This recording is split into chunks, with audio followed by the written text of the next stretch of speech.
जो थियरम करने वाले हैं ये भी एक कॉन्वर्स थियरम है। आगे हम पैरेललोग्राम के बारे में जो देख चुके हैं ना theorem, that opposite angles of a parallelogram are equal, बस उसी का कॉन्वर्स थियरम है ये। तो क्या है ये theorem? A quadrilateral is a parallelogram if its opposite angles are equal. अब इसके लिए हमें सबसे पहले क्या करना पड़ेगा? एक क्वाड्रिलेटरल लेना पड़ेगा। तो यहाँ पे मैं क्वाड्रिलेटरल कंसिडर करें, quadrilateral A B C and D. Okay, अब और भी कुछ गिवन है? यस, इसके अपोजिट एंगल्स जो है वो भी इक्वल है, means angle A is equal to angle C and angle B is equal to angle D. तो जो हमारे पास गिवन में है that A B C D is a quadrilateral and opposite angles means angle A is equal to angle C and angle B is equal to angle D. Okay, अब हमें prove क्या करना है? We need to prove that A B C D is a parallelogram. Okay, ये हमें prove करना है। अब A B C D parallelogram है, ये प्रूव करने के लिए हमें क्या करना पड़ेगा? हमने प्रीवियस थियरम में ऑलरेडी किया ही है ना स्टूडेंट। अपोजिट साइड्स जो हैं, पैर ऑफ अपोजिट साइड्स वो पैरेलल होने चाहिए। It means A B is parallel to D C and A D is parallel to B C, ये हमें प्रूव करना है। अब पैरेलल कैसे प्रूव करेंगे? अब ध्यान से सुनिएगा मेरी बात स्टूडेंट। ओके, नॉर्मली हमें कभी भी दो लाइंस को पैरेलल प्रूव करना होता है तो हमारे पास चार ही सिचुएशन है। Okay, first is corresponding angles को हम इक्वल दिखा सकते हैं, सेकंड अल्टरनेट इंटीरियर एंगल्स को भी इक्वल दिखा सकते हैं, या तो फिर अल्टरनेट एक्सटीरियर एंगल्स को हम इक्वल दिखा सकते हैं, या तो फिर हम को इंटीरियर एंगल्स के सम को दिखा सकते हैं 180 डिग्री। ओके, तो हम इन चारों में से कोई भी एक यूज कर सकते हैं, लेकिन कौन सा यूज करना है जो हमें सबसे इजी रहे। ओके, अब यहाँ पे हमें कौन कौन से एंगल्स दिए गए हैं? एंगल ए बी सी और डी से रिलेटेड वैल्यू दी गई है, वही कंडीशन दी गई है। तो अब अगर मुझे ए बी और डी सी को पैरेलल प्रूव करना है तो अगर मैं बी सी को ट्रांसवर्सल कंसिडर करूं, आप ए डी को भी ट्रांसवर्सल कंसिडर कर सकते हो। ओके, मैं यहाँ पे बी सी को अगर ट्रांसवर्सल कंसिडर करूं तो एंगल बी और एंगल सी क्या हो जाएंगे? को इंटीरियर एंगल्स होंगे, है ना। मीन्स हम को इंटीरियर एंगल का अगर कॉन्सेप्ट यूज कर रहे हैं तो हमारे लिए बहुत ही इजी रहेगा। ओके, तो हम सबसे पहले प्रूफ में वहीं से स्टार्ट करेंगे। प्रूफ में हमें गिवन क्या है वो लिखेंगे, that is angle A is equal to angle C and angle B is equal to angle D. अब जैसे मैंने आपसे डिस्कस किया कि हमें क्या चाहिए? को इंटीरियर एंगल्स चाहिए, को इंटीरियर एंगल्स के सम चाहिए। ओके, तो हम क्या करेंगे? यहाँ पे भी जो एंगल्स गिवन है उनका सम कर लेते हैं। Means angle A is equal to angle C है, angle B is equal to angle D है, तो हम क्या करेंगे? इन दोनों इक्वेशन को ऐड कर देते हैं। Means angle A plus angle B is equal to angle D और angle C plus angle D. Okay, अब एंगल ए को जैसे हमने एंगल बी से ऐड किया वैसे ही एंगल ए को हम एंगल डी से भी ऐड कर सकते हैं। मीन्स ये ऐसे भी लिख सकते हैं, angle A plus angle D is equal to angle B plus angle C. Okay, अब हमें जो प्रूव करना है वहां पे भी हम को इंटीरियर एंगल्स का सम ही लेने वाले हैं। मीन्स ये जो इक्वेशन हमें मिला ये बहुत ही इंपॉर्टेंट इक्वेशन है, तो हम क्या करते हैं? इसे नंबर से इंडिकेट कर देते हैं जिसे हम आगे यूज करेंगे। ओके, अब हमें क्या कहा गया है? हमें कहा गया है कि ये जो अपोजिट साइड है इसे तो पैरेलल प्रूव करना है। अब इसके लिए हमारे पास एंगल से रिलेटेड कोई और प्रॉपर्टी है? ध्यान से याद कीजिए, ये तो क्वाड्रिलेटरल है और क्वाड्रिलेटरल की एंगल सम प्रॉपर्टी तो हम जानते ही है ना, तो वो कॉन्सेप्ट हम यूज कर सकते हैं यहाँ पे। तो चलो वही कॉन्सेप्ट यूज करते हैं, that in quadrilateral A B C D angle A plus angle B plus angle C plus angle D is equal to 360 degree. अब एंगल ए प्लस बी उसकी वैल्यू हमारे पास यहाँ पे एंगल सी प्लस डी है, तो हम क्या करेंगे? एंगल सी प्लस डी की value angle A plus B substitute कर लेते हैं। तो क्या होगा? Angle A plus angle B plus angle A plus angle B is equal to 360 degree. Okay, reason क्या लिख लेंगे? Because of equation 1। ओके, अब यहाँ पे हमारे पास एंगल ए प्लस बी दो बार आए, so twice of angle A plus angle B is equal to 360 degree. तो हमारे पास एंगल ए प्लस बी की वैल्यू क्या आ चुकी है? Angle A plus angle B is equal to 180 degree. Okay, angle A plus B means ये रहा एंगल ए एंड ये एंगल बी, इन दोनों का सम 180 डिग्री आ चुका है। अब दोनों का सम 180 डिग्री आ चुका है तो एंगल ए और एंगल बी को इंटीरियर एंगल हो रहे हैं। देखिए, अगर यहाँ पे AD एंड बी सी को लाइन ए बी इंटरसेक्ट कर रही है ए और बी पॉइंट पे, तो angle A plus angle B is equal to 180 degree है, तो हम कह सकते हैं A D and B C are parallel. Okay, तो हम यहाँ पे क्या लिखेंगे, यस ऑफ कोर्स हम बोल सकते हैं यहाँ पे that A B intersect A D and B C at A and B respectively, therefore we can say that here angle A plus angle B is given 180 degree, so implies we can say that AD is parallel to BC. AD is parallel to BC.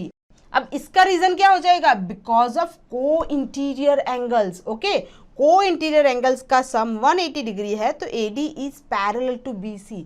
वैसे ही student similarly हमने जैसे angle A plus B is equal to 180 degree prove किया, वैसे ही हम angle B plus C को भी 180 डिग्री प्रूव कर सकते हैं। ओके, अगेन हमें क्या करना है, इक्वेशन 1 का ही कॉन्सेप्ट यूज करना है। सो बाय यूजिंग कॉन्सेप्ट 1 और by using equation 1, by using equation 1 similarly we can prove that AB is parallel to DC. AB is parallel to DC. Okay, अब अगर इस इक्वेशन को मैं इक्वेशन 2 से इंडिकेट करती हूँ और इस इक्वेशन को इक्वेशन 3 से इंडिकेट करती हूँ, तो हमने क्या प्रूव कर दिया, two pair of opposite sides parallel prove किए। अब two pair of opposite sides parallel है, तो इसके बारे में हम क्या कह सकते हैं, बहुत ही इजीली कह सकते हैं कि ये पैरेललोग्राम ही है। A B C D parallelogram होगा, बिकॉज इनके जो two pair of opposite sides है पैरेलल है। So from 3 and 2 ABCD is a parallelogram, hence it is proved. Okay, तो स्टूडेंट अब हम जो थियरम देखने वाले हैं वो भी एक कॉन्वर्स थियरम है। क्या है इसका statement, if the diagonals of a quadrilateral bisect each other than the quadrilateral is a parallelogram. Okay, अब ये हमें प्रूव करना है। अब इसके लिए हम सबसे पहले क्या करेंगे, ऑब्वियसली एक क्वाड्रिलेटरल कंसिडर करेंगे। यहाँ पे मैं क्वाड्रिलेटरल कंसिडर कर रही हूँ, quadrilateral A B C and D. Okay, अब यहाँ पे हमें क्या कहा गया है कि इसके जो डायगोनल्स है वो बाइसेक्ट कर रहे हैं, तो हमें डायगोनल्स ड्रॉ करने पड़ेंगे, diagonal AC and diagonal BD जो कि पॉइंट O पे बाइसेक्ट कर रहे हैं। अब पॉइंट O पे बाइसेक्ट कर रहे हैं तो क्या होगा, OA एंड OC इक्वल होंगे, वैसे ही OB एंड OD भी इक्वल होंगे। तो ये हमारे पास गिवन में है इस थियरम में। तो हमारे पास गिवन में क्या है, ABCD is a quadrilateral and OA is equal to OB and OC is equal to OD. अब हमें प्रूव क्या करना है, we need to prove that this quadrilateral is a parallelogram, means we need to prove that ABCD is a parallelogram. अब हम इसे prove कैसे करेंगे, तो जैसे हमने आगे के दो थियरम में किया था, मीन्स अपोजिट साइड्स जो होते हैं, पेयर ऑफ अपोजिट साइड्स, उसे हमने पैरेलल प्रूव किया था। तो यहाँ पे भी वही करने वाले हैं, means A B is parallel to D C and A D is parallel to B C, ये हम प्रूव करेंगे। अब प्रूव करने के लिए मैंने ऑलरेडी आपसे कहा है कि जब भी आपको लाइंस को पैरेलल प्रूव करना है, आपके पास 4 कॉन्सेप्ट होते हैं, corresponding angles, alternate interior angles, alternate exterior angles, या तो फिर को इंटीरियर एंगल्स, है ना। लेकिन आपने ध्यान दिया स्टूडेंट कि हमने जितने भी प्रूफ किए उसमें क्या यूज किया, अल्टरनेट इंटीरियर एंगल का कॉन्सेप्ट यूज किया या तो फिर को इंटीरियर एंगल्स का कॉन्सेप्ट यूज किया, सही है। करस्पॉन्डिंग एंगल्स और अल्टरनेट एक्सटीरियर एंगल का कॉन्सेप्ट क्यों यूज नहीं हो रहा है वो मैं आपको बता देती हूँ, तो आपको कोई कंफ्यूजन नहीं होगा। ओके, देखिए यहाँ पे जो एंगल का कॉन्सेप्ट यूज हो रहा है वो कहाँ पे हो रहा है, क्वाड्रिलेटरल ABCD के इंटीरियर पार्ट में हो रहा है। और अल्टरनेट इंटीरियर एंगल की बात करूं या फिर को इंटीरियर एंगल की बात करूं, ये जो एंगल्स हैं ये इंटीरियर पार्ट में ही होते हैं। ओके, और जो करस्पॉन्डिंग एंगल्स और अल्टरनेट एक्सटीरियर एंगल है ये पैरेललोग्राम के या तो फिर क्वाड्रिलेटरल के एक्सटीरियर पार्ट में आ जाते हैं। तो वो कॉन्सेप्ट तो हम यूज ही नहीं कर सकते क्योंकि वो एंगल्स वहां पे हमें यूजफुल ही नहीं होंगे, एक्सटीरियर एंगल। इसीलिए हम करस्पॉन्डिंग एंगल और अल्टरनेट एक्सटीरियर एंगल का कॉन्सेप्ट यूज नहीं कर रहे हैं, सिर्फ अल्टरनेट इंटीरियर एंगल्स और को इंटीरियर एंगल का ही कॉन्सेप्ट यूज कर रहे हैं। समझ में आई मेरी बात? तो यहाँ पे भी वही करने वाले हैं हम। अब यहाँ पे जो गिवन है means side OA, side OB OC and OD हमें गिवन है, तो हम क्या करेंगे, इन्हीं साइड्स को इंक्लूड करते हुए हम दो ट्राइंगल्स पहले कंसीडर कर देते हैं। ओके, तो यहाँ पे मैं triangle AOD and triangle BOC consider कर रही हूँ। अब स्टूडेंट जरूरी नहीं है कि यही दो ट्राइंगल लिया जाए। ओके, आप ट्राइंगल AOB और ट्राइंगल COD भी ले सकते हो। ओके, क्योंकि इन दोनों ट्राइंगल्स में भी हमारे गिवन साइड्स इंक्लूडेड है। मैं यहाँ पे क्या कर रही हूँ, triangle AOD and triangle COB ले रही हूँ। ओके, सो इन प्रूफ हम दो ट्राइंगल्स ले रहे हैं, in triangle AOD and triangle COB।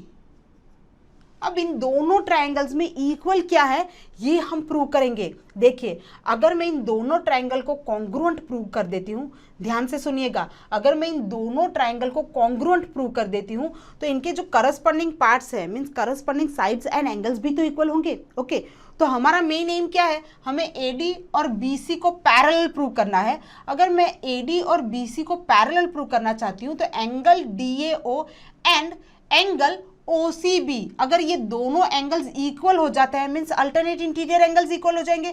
अगर अल्टरनेट इंटीरियर एंगल्स इक्वल हो रहे हैं तो लाइंस भी तो पैरेलल हो जाएगी।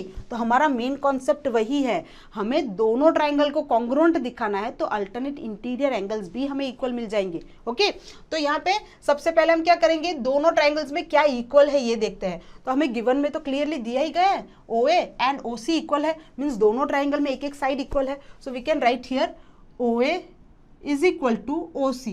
रीजन क्या होगा, इट इज गिवन।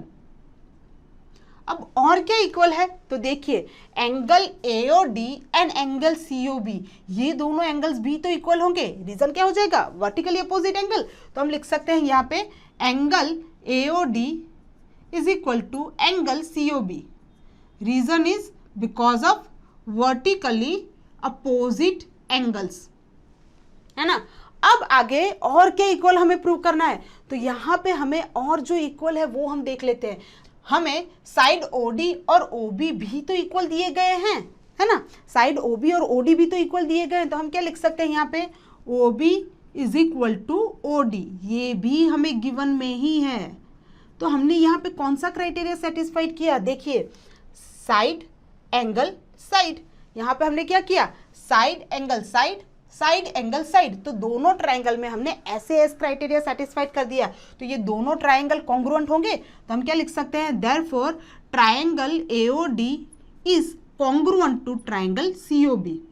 ओके, इसका रीजन क्या हो जाएगा, बाय SAS क्राइटेरिया। ओके, अब दोनों ट्राइंगल कॉन्ग्रुएंट है तो इनके करस्पॉन्डिंग एंगल्स भी इक्वल होंगे, जो कि हमारी रिक्वायरमेंट है। इट मींस हम यहाँ पे कह सकते हैं angle DAO and angle OCB, ये दोनों एंगल्स इक्वल होंगे, यही तो इनके करस्पॉन्डिंग एंगल्स हैं। तो हम यहाँ पे लिख सकते हैं here angle DAO is equal to angle OCB, angle OCB, या तो फिर BCO लिख सकते हो आप। रीजन क्या हो जाएगा, because of corresponding parts of a congruent triangle. Okay, congruent triangle के करस्पॉन्डिंग पार्ट्स है जो कि इक्वल है।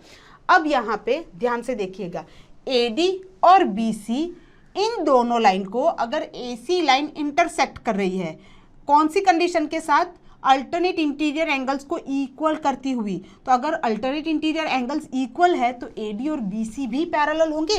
तो हम यहाँ पे क्या लिख सकते हैं, यस, यह AC line AC intersects AD and BC at point A and C such that angle DAO is equal to angle OCB।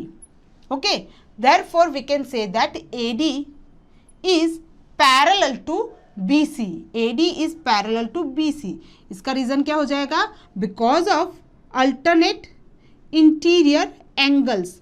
समझ में आई मेरी बात। तो यहाँ पे AD is parallel to BC हमने जैसे प्रूव किया ना, सिमिलरली हम प्रूव कर सकते हैं AB is parallel to DC। Okay, तो हम यहाँ पे क्या लिख सकते हैं, similarly AB is parallel to DC can be proved। Okay, वैसे ही हम प्रूव कर सकते हैं। अब हम क्या कह सकते हैं, हमारे पास यहाँ पे ये जो हमें मिला है AD is parallel to BC, इसे इक्वेशन 1 से इंडिकेट कर देते हैं। और यहाँ पे हमने ये जो प्रूव करना है सिमिलरली, इसे हम इक्वेशन 2 से इंडिकेट कर देते हैं। सो हम क्या लिख सकते हैं, from 1 and 2 ABCD is parallelogram. Okay, hence it is proved. तो स्टूडेंट्स, अगर ड्रोन स्टडी की ये वीडियोस आपको अच्छे लग रहे हैं तो आप प्लीज इनको लाइक करें, सब्सक्राइब करें, कमेंट्स लिखें स्टूडेंट्स, अपने थॉट्स बताएं, हमारे साथ शेयर करें कि आप और क्या चाहते हैं। और इतना ही नहीं स्टूडेंट्स, सबसे इंपॉर्टेंट नीचे शेयर बटन पे क्लिक करें और अपने दोस्तों के साथ इन वीडियोस को व्हाट्सएप और फेसबुक पे शेयर करें स्टूडेंट्स, ताकि वो भी इन वीडियोस का फायदा उठा सकें स्टूडेंट्स, राइट।